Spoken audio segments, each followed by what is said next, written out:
Society 13 Podcast Network. Redefining podcasts.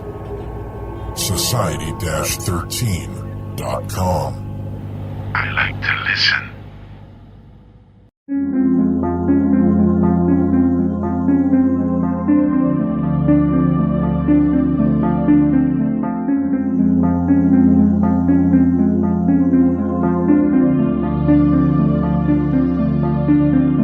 History tells the story of the world and of our lives.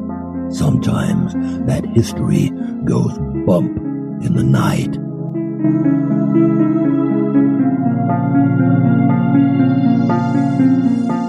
Broadcasting from the center of Oddity and the supernatural in Central Florida, it's the History Goes Bump podcast. Hello, you spooktacular people. Welcome to this 157th episode of the History Goes Bump podcast. Ghost tours for the theater of the mind. I am your host, Diane. And this is Denise. On today's episode, we are bringing you the legend of the Djinn, and we're going to be joined by our listener, Miranda. She had joined us on a ghost walk in Denver, so it's really neat to get to talk to her again. Thanks so much for joining us, Miranda. How are you? I'm doing really well. How are you? Good. We're doing fabulous. It's so nice to talk to you again. It's really nice to talk to you guys again, too. I've been so excited for this all week. Well, Miranda, you had heard us mention, I believe it was on the podcast that we did when we were talking about going to the Haunted America conference. We'd heard a speaker there, Rosemary Ellen Guiley, talking about the Djinn. And so you had emailed us and said, I heard you guys mention the Djinn, and this is an area that I really enjoy looking into and researching. And so when I decided that we would go ahead and do a show that was about the legend of the Djinn, I said, you know what? I am going to have to contact Miranda because she sent me an email with a ton of information and she knows the stuff about this. So we're so glad to have you joining us to help explain to the listeners and other people out there a little bit about these elusive creatures called the Djinn. Before we get into that, we'd love to have you check out our website, historygoesbump.com. And Denise, if people want to send us some feedback, where can they do that? They can do that at historygoesbump@gmail.com. We want to thank Gwen for her nice email. Thanks for sending that to us.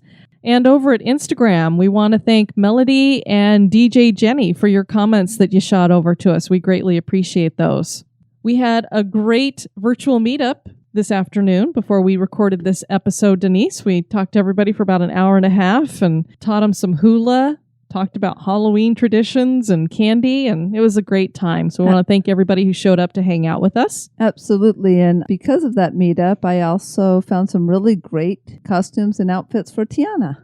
We want to welcome to the Spooktacular crew, Nathaniel. Hi, Nathaniel. Sonia. Hey, Sonia. Erica. Hi, Erica. Jamie. Hey, Jamie. Tabitha. Hey, Tabitha. Mary. Hi, Mary. Christina. Hey, Christina. Chowdhury. Hey, Chowdhury. Solomon. Hi, Solomon. Lisa. Hey, Lisa. And Shanti. Hey, Shanti. Denise, are you ready to find out more about the Djinn? I most certainly am.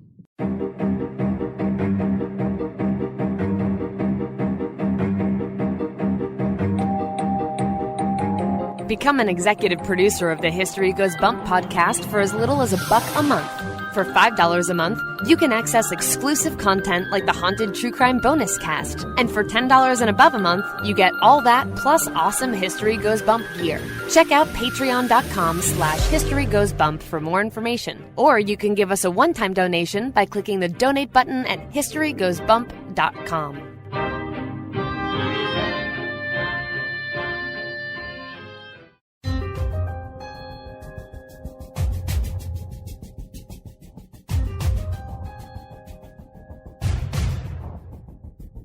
History is full of oddities, curiosities, mysteries, and the truly bizarre. Welcome to this moment in Oddity.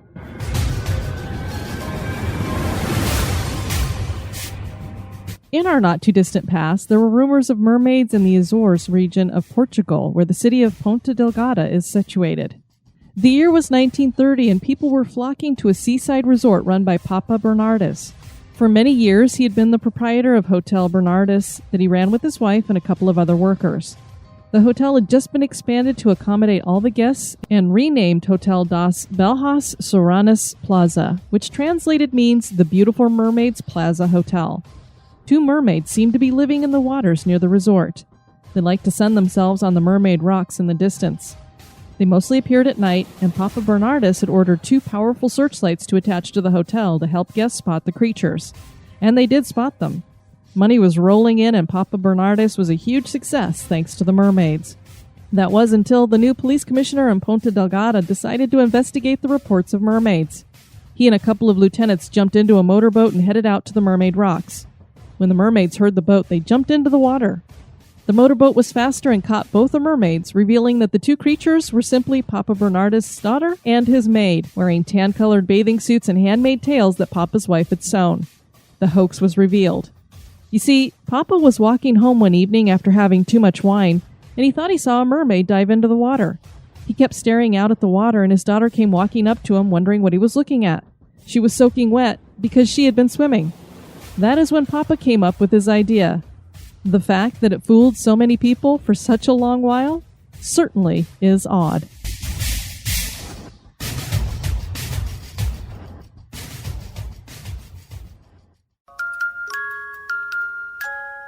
Are you afraid of the dark? That's just silly. What you should be afraid of is the thing that watches you sleeping.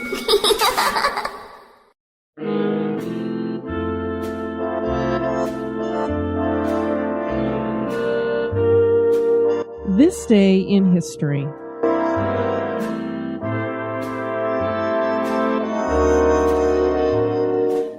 On this day, October 23rd, in 1941, the Walt Disney Studios animated feature film Dumbo premieres.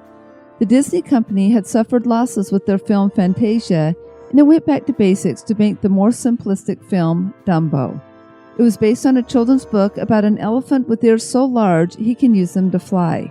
Dumbo is anything but simplistic as it pulls at the heartstrings.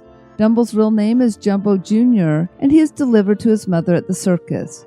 When everyone sees his big ears, they tease him and call him Dumbo. That teasing leads to his mother rampaging, and she is locked up.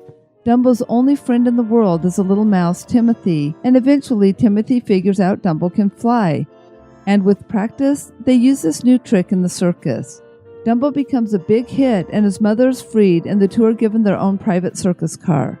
There's also a drunk Dumbo and Timothy, pink elephants on parade, and a magic feather thrown into the mix. The movie was the most financially successful Disney film in the 1940s and grossed $1.6 million during its original release.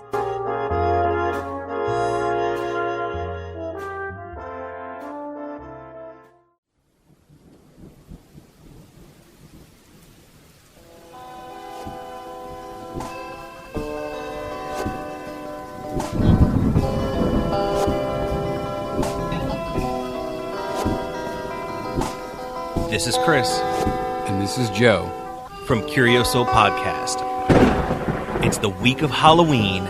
So get in the spirit. With History Goes Bump.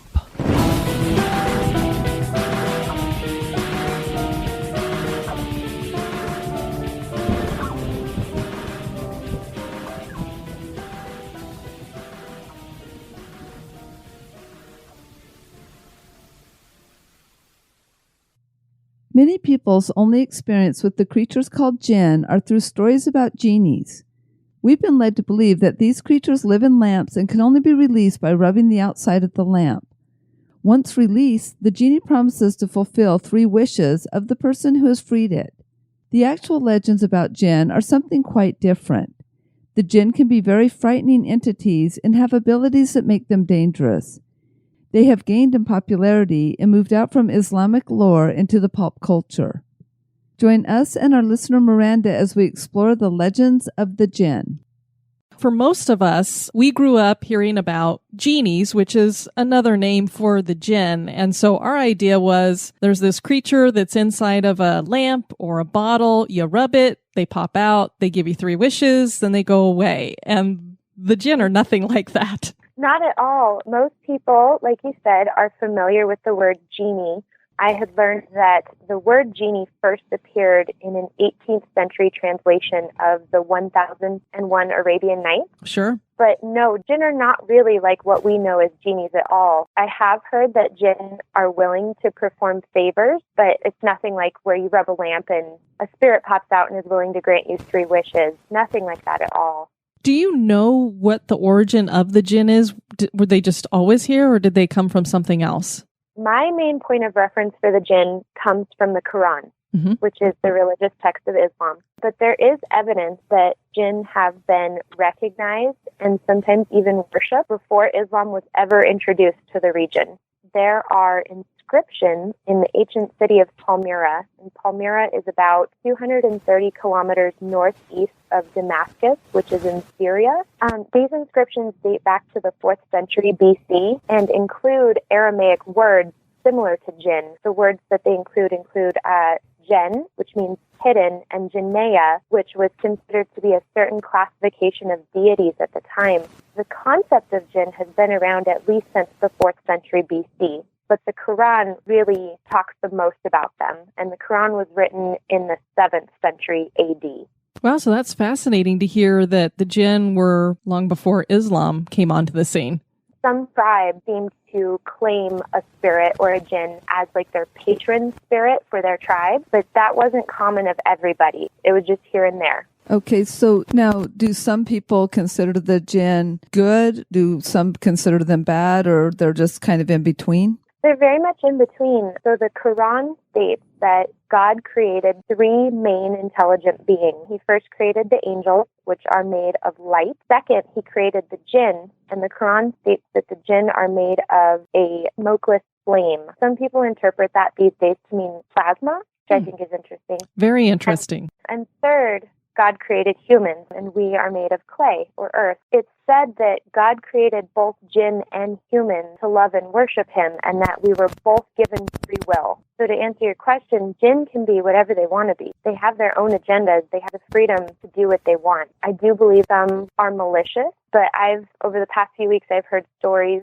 from people that they are also very protective and loving. So I think it just depends on the Jinn that you are interacting with. Well, that makes sense if they have free will. And so it would seem that they were just kind of made kind of like humans, that we could go bad or we could go good. And unfortunately, some of them have. I've heard that what's interesting about this is when you think about angels and demons and these creatures that are not necessarily bodies like what we have, we suffer a punishment in the end of time, according to a lot of the different religious beliefs out here. And I think I had heard somewhere that the Jinn are subject to that same kind of judgment. Is that true? Yes, it is believed that they will be subject to Judgment Day just like us. The best definition I personally believe a Jinn to be, I found this really cool dissertation paper written by a lady named Amira El-Zen. It's called The Evolution of the Concept of Jinn from Pre-Islam to Islam. And she defined Jinn as spirit beings equal to humans in faith, intelligence, and responsibility. Like I said before, we will all be held responsible for our actions. Wow. So it does give them this kind of responsibility, which makes me think that because we have a soul that is supposed to continue to go on, it would seem that they have something that's kind of similar then if they're comparable to us. Yes, I agree with that. I personally can't tell if they are made strictly of whatever matter a soul would be made of, or if they have something internal within them that is more like a soul as we know it. That's a question I'm still trying to answer for myself. Are there different, because like when you look at angels and demons, it seems like they have different rankings or different kinds of names. Are there different orders of Jinn, or are they all kind of the same on equal footing? Some people believe that there are different types of Jinn and that they kind of fall in a certain ranking. I don't think everybody believes it, and through my research, I found multiple classifications that didn't always match up. But between 3 and 7 classifications, here are the 4 that I found to be the most commonly believed. The first is called Marid, and the name means rebellious. A Marid is believed to be the strongest, wisest, and most powerful kind of Jinn that you can encounter. The second type of Jinn is known as the Ifrit. They are known for their strength and cunning. It seems that Ifrit Jinn are typically up to no good. They're considered to be wicked. The third type of Jinn that I came across is referred to as Shaitaan, which is very similar to the Hebrew word for Satan. Mm-hmm. This name is generally used as a classification for a group of jinn who try to lead others astray, and by others I mean both humans and jinn. This name is not used to describe a singular evil entity as we do in Western cultures. Again, that name is just used as a broad term for the group. And then the fourth type that I came across is ghoul, and that name means to seize, and these jinn are believed to consume human flesh and to take the form of who or what they have eaten. There's a lot of old wives' tales that these types of jinn mainly live in graveyards. Oh, wow. That's fascinating and kind of disturbing at the same time.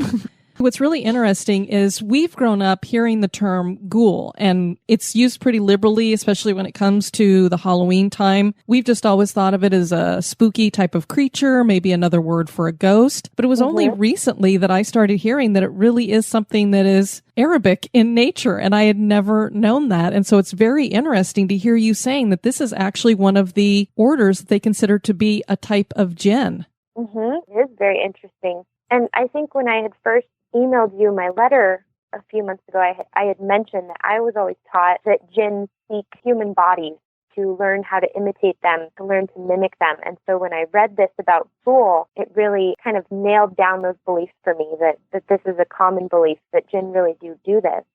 They are very much alive. It's even thought that they live lives similar to us in the sense that they love, they marry. Some people believe that they have offspring, and that they eventually pass away, although it's believed that their lifespans are enormous compared to ours, sometimes spanning centuries. They're always around us.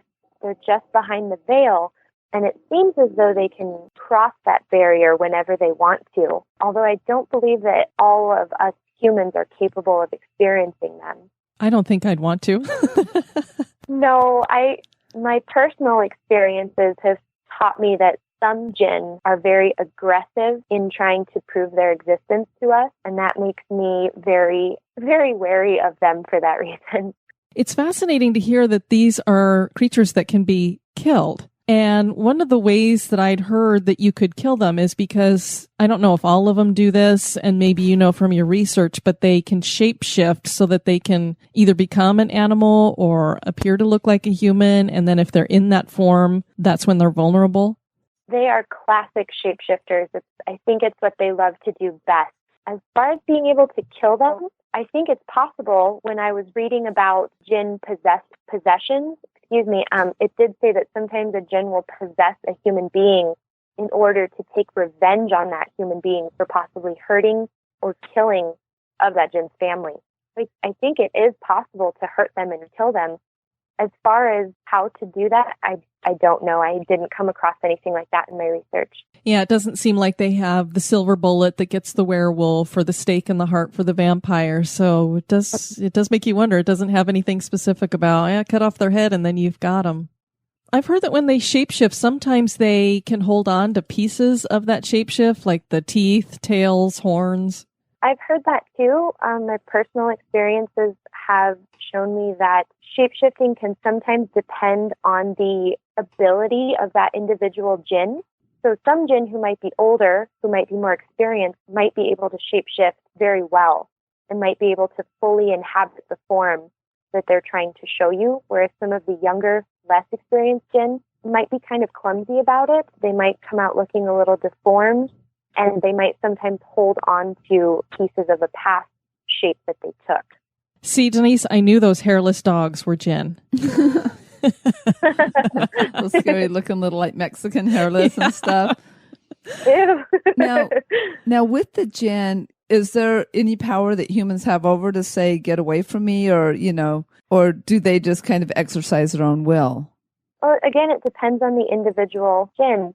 Just like if you were walking through a crowd of strangers and someone came up to you and tried to threaten you, you could easily say, go away, you're not welcome here, to a human being. And it would be up to that human being if they wanted to listen to you or not. And it's the same way dealing with jinn. If you're a strong enough person and you make your will known and you make them know that they are not welcome here, then yes, I believe they will go away. However, if the jinn is malicious or maybe more powerful than you, it might stick around to mess with you a little bit. Had you heard that they can enchant objects and control the weather? I've never heard that they can control the weather. I have heard that sometimes they're in the wind. I do believe that the weather affects them. I have heard that they can inhabit objects, though. I don't know about controlling them, but definitely like paintings of people. Again, Jinn are always seeking form, especially human form. And so if they can inhabit a picture, maybe a portrait or something, I think that makes them feel good and at home. So they can inhabit paintings. But again, for individual objects, I'm not sure about that. So you've mentioned that you not only have a little bit of knowledge about the Jinn, but it seems like you've had some experiences with them. When did this first start for you? So this story started with some very good friends of mine a few years ago. My friend and his sisters had grown up in a house. They had all had experiences individually, hearing and seeing things. But I think they all thought they were a little crazy, so they never shared these experiences with each other growing up. And then a few years ago, it was on New Year's Eve, and it had snowed really heavily that day. So we didn't go out. We were all just sitting around telling ghost stories. And my friend's little sister mentioned that she had been having a dream, a reoccurring dream, of a woman in a white dress kind of stalking up and down the hall outside her bedroom. And I remember when she got up to go to the bathroom, her two older siblings were very concerned. And they confessed to each other that night that they had not only had the same dream, but they had seen that woman themselves and had experiences with her. And over the course of that night, these three siblings came to realize that they were all having the same experiences, started sharing these things with each other and finding similarities.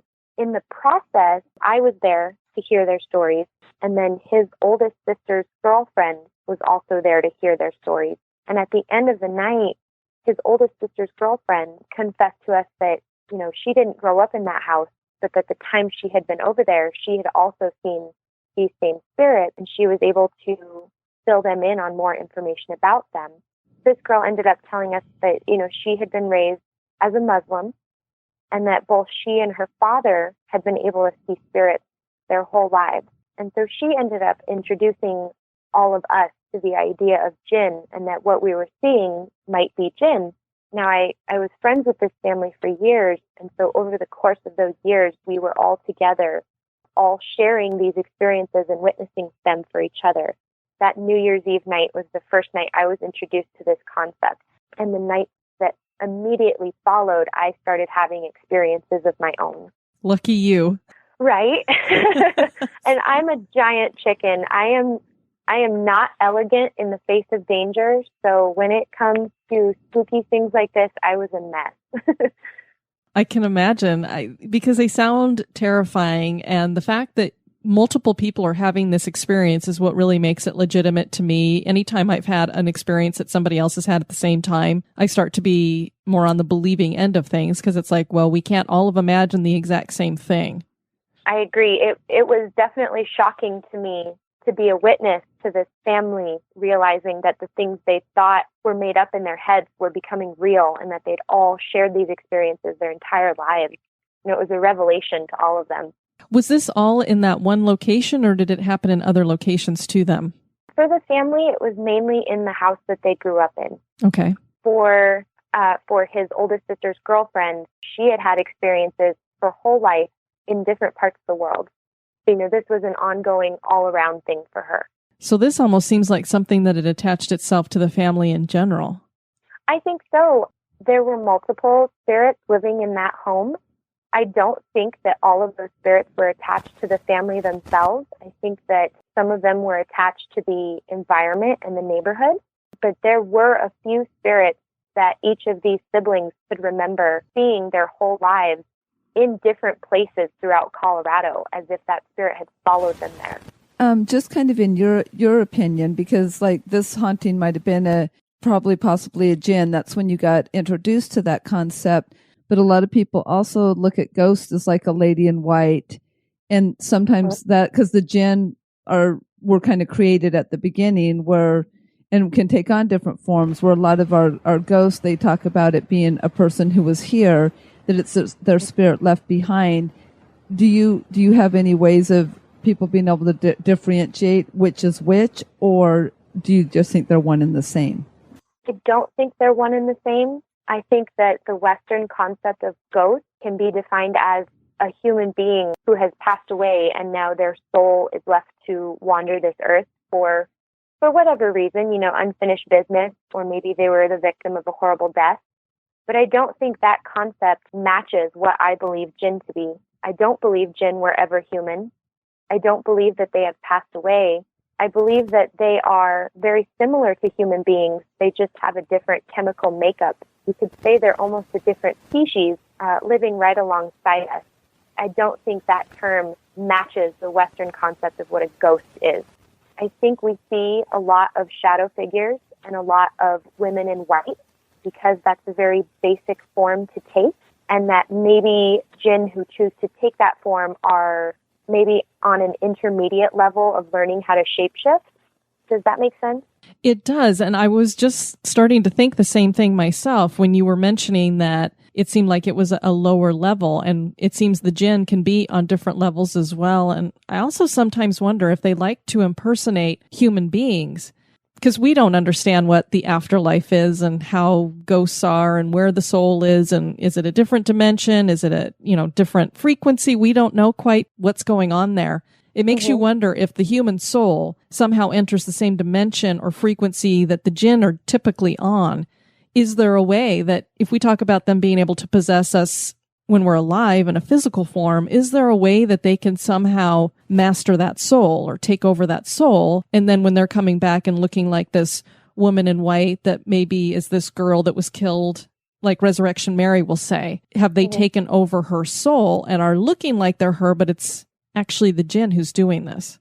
That's a very scary idea. I've always been taught that my soul is my own, that nothing can influence it, and nothing can take it over, whereas your body is a vessel to be filled. And so it would make sense to me that a spirit could inhabit your body, but not your soul. I agree. I'm hoping that I'm just theorizing something that is completely not possible, because that's been my understanding too, is that even when it comes to demons, what I've heard is they're almost like they've been thrown out in the desert, and so they're thirsty, and the human body is like water to them, and that's why they want so much to be in that human body, because they want to have their thirst quenched, and that's the way they get their thirst quenched. And so I've always just thought, well, it's just the body that can be touched, not the soul, and it is always yours. So I hope that is true, because that's what I've always typically believed as well. I don't want to fall asleep tonight thinking that something might possess my soul. I know. I'm like Diane, just made everybody afraid to sleep for the rest of their lives. Yeah.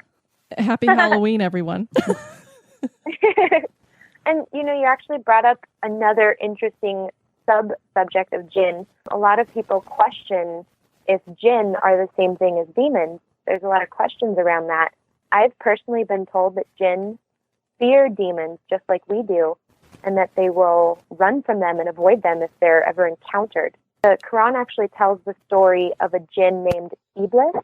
As the Quran said, the Jinn were created before humans, and so once humans were created, God asked the Jinn to bow down before us, consider humans to be superior. This particular Jinn, Iblis, said, no, I don't believe that humans are superior to us. They're just made of dirt. And so for his refusal, he was cast out of paradise. He apparently made a deal with God that he would not be fully sentenced until the final judgment day. And the Quran says that since then, Iblis and his followers have vowed to corrupt human beings in order to prove their original opinion that we are no more superior to them. And if you hear that story, it's very similar to the story of Lucifer, the morning star, how he was cast out of heaven for his refusal. But like I said earlier, if you go by the concept that angels are made of light and that Jinn are made of flame, that would mean that these are two entirely different species. I guess it depends on what you believe Lucifer to be. I was always told that the devil and demons were fallen angels. So again, if they were angels, they would be made of light. Then with what you're saying, Jinn could not be demons because they're made from something else. because demons came down. I mean, they fell from angels, which were a whole different concept than Jinn, according to your understanding of the origin of Jinn. Exactly. They're two entirely different species. There's also the argument that because only Jinn and humans were given free will and angels were not, it would be impossible for an angel to defy God. It wouldn't have the ability to make its own decision. So there's that theory, too, that maybe Jinn are demons because they had that choice. But again, I was raised Roman Catholic. I come from a Christian background. I was always taught that demons are fallen angels. So two arguments that you can choose to research further. Most people agree, though, that Jinn are kind of in the middle. They're not angels and they're not demons. They're just like us. They're intermediary beings. I was looking into Jinn in pop culture just to try to give people a point of reference, if they've never heard this term before. Sure. We'd already discussed that most people have heard the word genie. A lot of people will know, like, the blue genie from Disney's Aladdin. Mm-hmm. Absolutely. And that they'll also think about I Dream of Jeannie, too. Those are two very common genie references. One interesting point of reference that I had not remembered from my own childhood was C.S. Lewis's The Lion, the Witch, and the Wardrobe. Have you guys ever read that book? Yes. C.S. Lewis actually mentions Jinn in that book when referring to the White Witch, when the children are taken by Mr. Beaver back to his den, and he's telling them the story of what has happened in Narnia over the years. He refers to the witch and says that the witch would like us to think that she is human, but that she is actually part giant and part Jinn, which is really cool. I never caught that when I was little. I never caught that, and I've read The Lion, the Witch, and the Wardrobe probably like 5 or 6 times. Wow. Yeah, I've read it multiple times, and that just never occurred to me that he specifically claims that the White Witch is part Jinn. He specifically says that she is a daughter of Lilith, who some people believe was Adam's first wife before Eve, which would mean that Lilith was a Jinn herself. But I didn't want to dive too deep into that, and I couldn't really find anything on the surface that corroborated that. I'm wondering if maybe C.S. Lewis just took a little bit of artistic license on that. He probably did, but now I'm going to dig into that whole thought that the White Witch was a giant mixed with a Jinn. And I did read a passage somewhere that when Lilith left Adam, she became a spirit of the air, which could be a description of a Jinn. I don't know. I just didn't really have time to dig into that. Mm-hmm. Interesting. So the Quran talks about King Solomon, as does the Bible. Most people know King Solomon for his wisdom. He was also known for building the first temple of Jerusalem. The Quran specifically says, though, that he was given power over all creatures of the earth, including the spirits. The Quran is broken up into chapters called surah. So the 34th surah says, there were jinn that worked in front of him by leave of his Lord, and if any of them turned aside our command, we made him taste the penalty of the blazing fire. So it's thought that King Solomon enslaved a tribe of jinn and that they worked for him. They were part of his army. They were part of his court. They would do favors for him. I know the Bible mentions the visitation to King Solomon of the Queen of Sheba. Mm-hmm. Mm-hmm. The Bible doesn't have a whole lot to say about that story. It just mentions that this happened. The Quran also tells a version of this story. It's a little more detailed. So the Quran specifically says that the Queen of Sheba was on her way to visit King Solomon in Jerusalem, and that upon hearing this, King Solomon requested that one of his jinn travel all the way to the kingdom of Sheba and retrieve the queen's throne and bring it back to him in Jerusalem.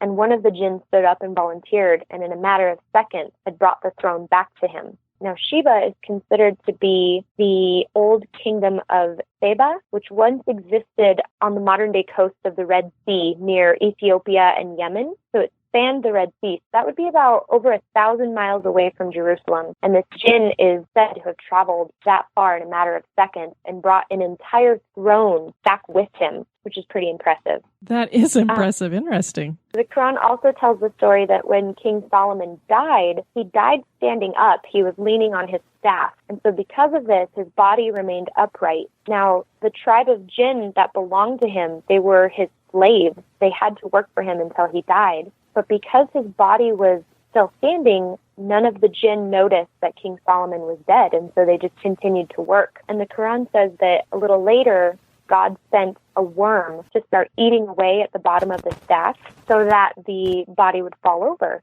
Now, it kind of seems like just a weird story in the Quran, but the moral of the story is to show that Jinn cannot tell the future, although if you ever run into one, it might claim that it can. The story is meant to show that if Jinn could tell the future, they would have known that King Solomon was going to die. They would not have continued to work in slavery for him. Very interesting. That's kind of a little relief to know that maybe they can't see the future. Yes, and you have to be careful. If you ever run into one, they might claim that they know things. And they might know things a little bit, but it would be very similar to running into just a stranger on the street who told you they knew what was going to happen to your life. You would have to use your own judgment on whether or not to trust them. The Quran actually tells another story of how Jinn used to sit at the gates of heaven and they would eavesdrop on God's plans for the future.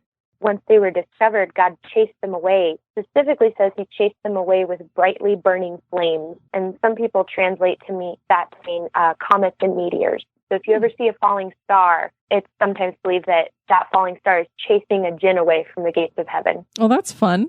Yeah. Interesting. I found a very interesting article online written by a man named Hank Wesselman. He is a paleoanthropologist, and he is also very spiritual. He practices what he calls Shamanic Journey, which to me just sounds like a form of meditation, spiritual growth. He wrote a very interesting article and posted it online. It's called An Encounter with a Jinn in Egypt. He came across this Jinn in a temple in Egypt and was able to have an interview with it. So if you guys want to check it out, it's on sharedwisdom.com/article/encounter-jinn-genie-Egypt. And I can email you guys that link too if you want. It's a really very interesting interview. Yeah, that'd be cool. I'll put it in the show notes. Perfect. And this man, Hank Wesselman, describes that, when he was speaking with this Jinn, he said, "Let me say in advance that this dialogue did not occur in English or Arabic, but rather in the nonverbal communication modality that I conceive of as, quote, think feeling." And the interesting thing that stuck out to me about this is my friends, when they would have experiences with Jinn, they would always tell me, "I can't see them with my eyes. I know they're in the room. It's almost as though a picture has been placed in my mind, like feeling." And I thought that was very interesting that my friends had all had that experience and that this man, who I know nothing about, also reports the same feeling when dealing with Jinn, that this is all kind of taking place in a state of your mind.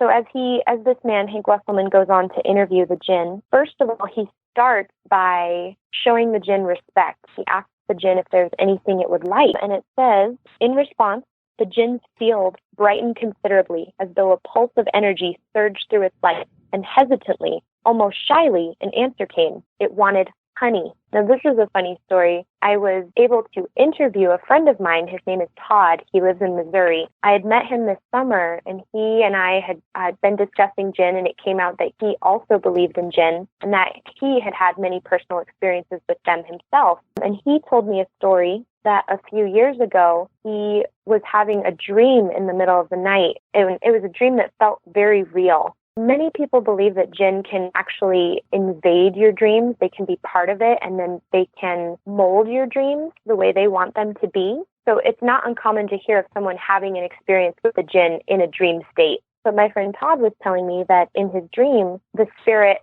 requested that he make an apple pie. And so in his head, he said, "I think they did this with me to see if I would listen. They wanted me to think about baking an apple pie." And so in his dream, he imagined each step of baking the apple pie. He described everything to me, rolling out the crust, chopping the apples. And he said, as I was picturing this in my mind, I was sprinkling the cinnamon, and I heard, mmm. He said, and I woke up, and I realized that sound had come from my closet. Oh, my God. And then he fled. I would have fled. I think I would have, too. But Todd's stories, all of his stories have seemed that the spirits in his life are very protective and positive towards him. But that story really stuck out for me, that his Jinn requested that he make it an apple pie. And then that this doctor, Hank Wesselman, experienced a Jinn in Egypt who asked that he bring it honey. It seems to me as though Jinn are interested in tasting food through their dreamlike state. I wonder if maybe they can't taste food unless we bring it to them through our imagination. Interesting. And they seem to like sweet stuff. Yeah, they do seem to like sweet stuff. Oh, no, I thought it was Diane's really a Jinn. cute that they're requesting dessert. Yeah, that'll be me in the afterlife. Everybody will think Diane's a Jinn. It'll be like, no, it's just Diane. Miranda, bring me apple pie. Todd has also told me stories, and most of his experiences have been with light orbs, which is something I hadn't heard of before with other people's stories of Jinn. But Todd told me that there have been many times that he's just seen bright lights in the house, that when people take pictures of him, he's usually surrounded by orbs. He told me a really cool story that during a Christmas party a few years ago, he had this feeling that he just needed to go outside to go see something. And he kept ignoring the feeling. But he said after a while, it's almost like if you have to go to the bathroom and you just keep putting it off, after a while, you just can't hold it anymore and you have to go.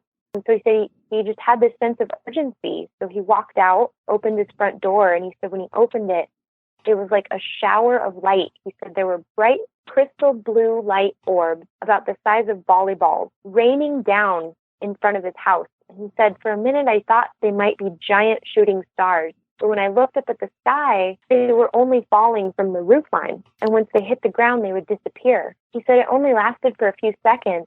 It was the most beautiful thing he'd ever seen. Like I said, I hadn't heard people describing interactions with Jinn as interactions with light orbs.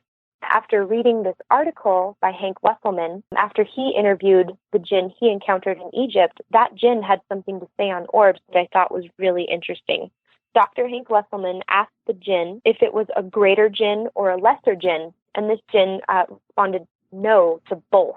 So the doctor wasn't really sure how to take that. So he finally kind of reworded his question and said, who are the lesser Jinn? And the spirit answered, they are units of ensouled energy that are growing in their awareness. And the doctor asked, are they orbs? He says, the Jinn didn't seem to understand the word orb, so I elaborated about spheres of light picked up by the flash of digital cameras. I also disclosed how photographs taken in Egypt at night often revealed masses of orbs, while photos taken away from the sites reveal few or none. The Jinn's response was this: these orbs are units of ensouled light in the process of growing and becoming more.